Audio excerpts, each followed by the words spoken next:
वो जो एक वेस्ट का अंदाज है तनकीद करने का कि चाइना की इन्वेस्टमेंट जो है ये डेट ट्रैप पॉलिसी है, तो मैं नहीं समझता कि ये डेट ट्रैप पॉलिसी है। इसलिए कि दूसरा मैं इसलिए भी नहीं समझता कि इस वक्त दुनिया के 100 ममालिक हैं जो चाइना से कॉन्ट्रैक्ट ले रहे हैं, उससे लोन लेकर इन्वेस्टमेंट करा रहे हैं।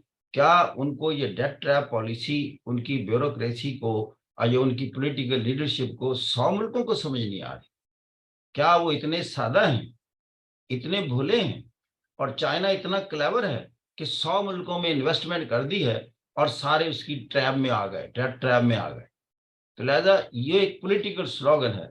हाँ, अलबत्ता G7 ने उसको रिस्पॉन्ड किया। अब G7 आप समझते हैं कि दुनिया के बड़े इंडस्ट्रियलाइज्ड नेशन हैं जो दुनिया के फाइनेंशियल सेटअप को अब तक कंट्रोल करते रहे हैं।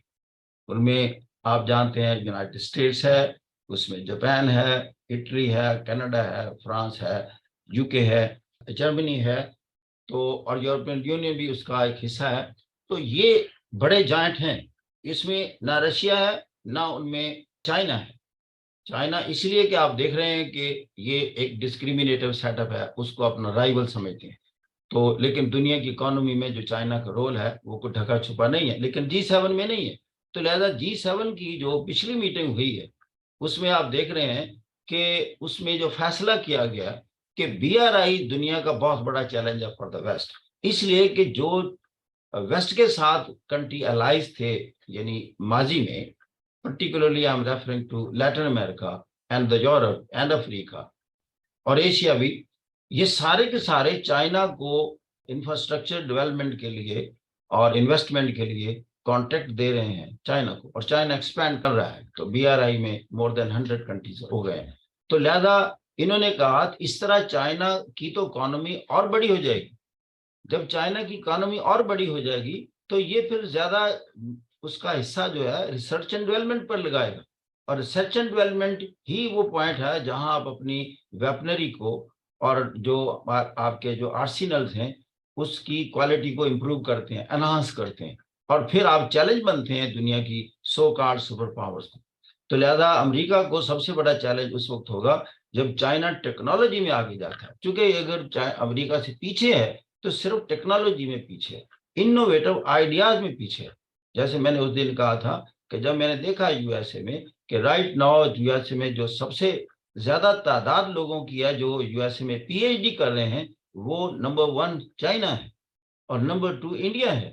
अब ये जो दो चीजें ही बता रही हैं कि फ्यूचर में, जब फ्यूचर की जो लीडरशिप है या फ्यूचर में बड़ा रोल है वो किन का होने वाला है। देखिए दुनिया में बेटा बिकती है क्वालिटी, कुछ नहीं और बिकता। नेशनलिज्म नहीं बिकता। नेशनलिज्म माजी में बिकता था। नेशनलिज्म वक्त के साथ साथ बैक बर्नर में जाता जा रहा है। दुनिया में उभर रही है टेक्नोलॉजी, रिसोर्सेज। टेक्नोलॉजी रूल करती है, इकोनॉमी रूल करेगी। ये दोनों अपने बच्चों को PhD के लिए अमेरिका क्यों भेज रहे हैं? इसलिए कि अमेरिका इस वक्त दुनिया की सबसे बड़ी एकेडमिक फैक्ट्री है, इनोवेटिव फैक्ट्री है। इसलिए आप देखें दुनिया की टॉप 10 यूनिवर्सिटीज अगर आप देख लें तो उसमें से 7 यूनिवर्सिटी अमेरिका की है और 3 यूनिवर्सिटीज यूके की हैं। ओवरऑल वर्ल्ड में देखें तो 52 जो हैं वो अकेले अमेरिका की हैं and 48 rest of the world है। तो गोया कि ये भी एक एस्पेक्ट है कि एकेडमिकली और इनोवेटिव डिजाइन में और फील्ड में जहां रिसर्च के बाद नई नई चीजें पैदा हों, उसमें आप कहाँ हैं। लिहाजा सुपर पावर बनने में ये बहुत बड़ी चीज है कि आप इनोवेटिव कैपेसिटी आपकी क्या है और इसका रिसर्च ओरिएंटेड आपका बेस कितना है, वो अमेरिका का है।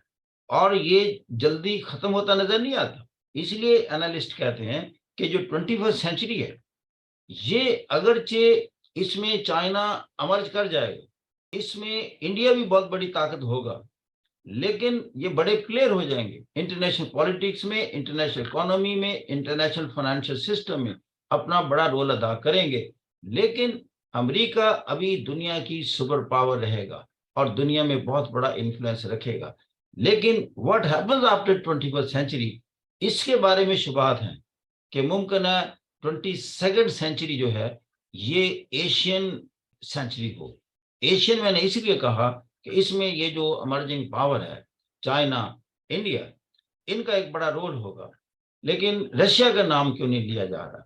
रशिया ये है कि वो मिलिटरीली और टेक्नोलॉजी, मिलिट्री टेक्नोलॉजी या मिसाइल टेक्नोलॉजी, स्पेस टेक्नोलॉजी में बहुत अच्छा है, आगे है, लेकिन इकोनॉमिकली उसके पास जैसे है वो young working force plus other things जो रिक्वायर्ड हैं, वो उस सतह पर नहीं है जो चाइना और इंडिया को अवेलेबल है। लेकिन वो एक इम्पोर्टेंट प्लेयर होगा, लेकिन एक बड़ी ताकत नहीं होगा। बड़ी ताकत इसलिए कि उसको अमेरिका और इसके यूरोपियन अलाइज नहीं इजाजत देंगे कि वो कोल्ड वार की तरह या उससे पहले, जब वो सेकेंड वर्ल्ड वार के बाद यूरोप की तरफ बढ़ा है और इसने ईस्टर्न यूरोप के कंट्रीज को वार्सा पैक्ट का हिस्सा बनाया, और वो उस वक्त एक बहुत बड़ी ताकत था। उसकी तो आप देखें एक्सपेंशन, कितनी एक्सपेंशन थी। तीनों बाल्टिक स्टेट उसकी फेडरेशन का हिस्सा थी। Poland, Hungary, Czechoslovakia, Romania, Bulgaria, Caucasus region, Georgia, Azerbaijan, Armenia, सारा central Asia, Kazakhstan, Tajikistan, Uzbekistan, Kyrgyzstan, ये सारा उसी का हिस्सा था। तो एक बहुत बड़ी पावर था। अब ये कुछ भी नहीं चीजें उसके साथ रही। तो बेलारूस भी था, यूक्रेन भी था, ये भी सारा, these are all parts of USSR. लेकिन अब नहीं है। अब अगरचे उसने ऑर्गेनाइजेशन बनाए हैं, collective security treaty organisation Sesto, उसमें इनको शामिल किया ताकि अमेरिका वगैरह अपने असर रसूख उसमें ना कायम कर सके। लेकिन उस हद तक वो नहीं जा सकता। फ्यूचर में हमें नजर नहीं आ रहा कि ये जो स्टेट्स इंडिपेंडेंट हो गई हैं वंस अगेन कि ये दोबारा फिर उसके एम्बिट में चले जाएंगे और उसके कंट्रोल में चले जाएंगे। तो अगर ऐसे नहीं होता तो फिर उसकी जो पॉपुलेशन है या उसके जो इकोनॉमिक रिसोर्सेज हैं, उनको पेश नजर रखते हुए हम नहीं समझते कि वो चाइना, इंडिया इकोनॉमिकली वो एक बड़ी पावर होंगे। इसके मुकाबले में जर्मनी ज्यादा बड़ी पावर होगा इकोनॉमिकली। जापान पोटेंशियल रखता है, तो या फ्रांस पोटेंशियल रखता है। अगर जो यूके का पोटेंशियल खत्म होता जा रहा है, क्योंकि यूके कन्फाइंड है, वो छोटा मुल्क है, आबादी के लिहाज से बड़ा कम है। और यूके का एक बड़ा मसला है, देखो अब जो मल्टीपोलैरिटी की तरफ हम बात कर रहे हैं कि यूके के बारे में जो फोरकास्ट मैं समझता हूं, वो एक ग्रेट पावर बनने की जो पोजीशन है उससे निकलता जा रहा है बड़ी जल्दी डिक्लाइनिंग पोजीशन में। क्यों? देखें, उसके 4 टेरिटरीज हैं इस वक्त बड़े जो हैं। एक इंग्लैंड है, एक वेल्स है, एक स्कॉटलैंड है, एक नॉर्दर्न आयरलैंड है। इसको सबसे बड़ा धचका किसने लगाना है कि स्कॉटलैंड इससे अलग होना चाहता है, नॉर्दर्न आयरलैंड इससे अलग होना चाहता है। ऑलरेडी एक रेफरेंडम हुआ जिसमें 48% ने वोट कास्ट किया यूके से बाहर निकलने के लिए, और वो बच गया इसलिए कि 2% की वजह से।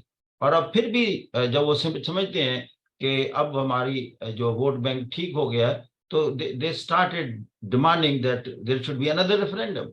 इट मींस उनमें जो ये डाइवर्जेंस है और क्लीवेज डेवलप हुई है और सेपरेशन के सेंटिमेंट्स डेवलप हुए हैं, ये नीचे नहीं आ रहे।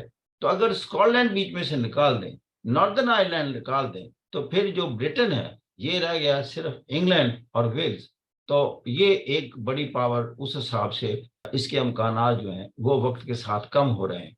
और फ्रांस जो है वो एक बड़ी पावर था जब वो कॉलोनियल इरा में था, क्योंकि अफ्रीका का तकरीबन हाफ ऑफ अफ्रीका फ्रांस की कॉलोनी था। तो उसके रिसोर्सेज को एक्सप्लॉइट किया और बड़ी ताकत बना। अब वो सिर्फ सर्वाइव कर रहा है। सर्वाइव किस वजह से कर रहा है? अपनी एयरबस की वजह से। उसकी सबसे बड़ी अगर कोई जायंट किस्म की एक्सपोर्ट है, दैट इज एयरबस। जैसे आप जानते हैं दुनिया की 2 ही बड़ी कमर्शियल एयरक्राफ्ट बनाने वाली कंपनीज हैं। एक बोइंग है जो यूनाइटेड स्टेट्स बनाता है, जो सबसे ज्यादा सेल उसकी है, और दूसरे नंबर पर एयरबस है, वो फ्रांस बनाता है। कोई और कमर्शियल एयरक्राफ्ट बनाने की अभी पोजीशन में नहीं है, इस कदर चैलेंजिंग टास्क है। लेकिन यूरोप की सबसे साउंड इकोनॉमी अगर है तो वो जर्मनी की है। जर्मनी के जो प्रोडक्ट्स हैं वो कोई और उससे compete नहीं कर पा रहा। मर्सिडीज, बीएमडब्ल्यू या सीमेंस और बॉश और बेसमार्क कंपनीज हैं, उनके जो प्रोडक्ट्स हैं वो बड़ी हाई क्वालिटी हैं। इवन फार्मास्यूटिकल में मर्क का नाम आपने सुना होगा। तो जर्मनी इकोनॉमिकली बहुत एक बड़ी ताकत रहेगा यूरोप की, सबसे बड़ी। लेकिन वो मिलिटरीली आगे नहीं जा रहा। तो लिहाजा जब आप ये दो चीजें कंबाइन नहीं करती, मिलिट्री बिल्डअप और आपका इकोनॉमिक बिल्डअप, इसके बाद फिर पॉलिटिकल एरिना में आप जाते हैं। तो लिहाजा उसमें कोई ऐसी डिमांड भी नहीं है। फिर वो चूंकि यूरोपियन यूनियन का हिस्सा है, और यूरोपियन यूनियन दुनिया में उस तरीके से नहीं फैल रही कि वो अपना एक पॉलिटिकल इन्फ्लुएंस क्रिएट करे और एक सुपर पावर के तौर पर बिहेव करे जिस तरह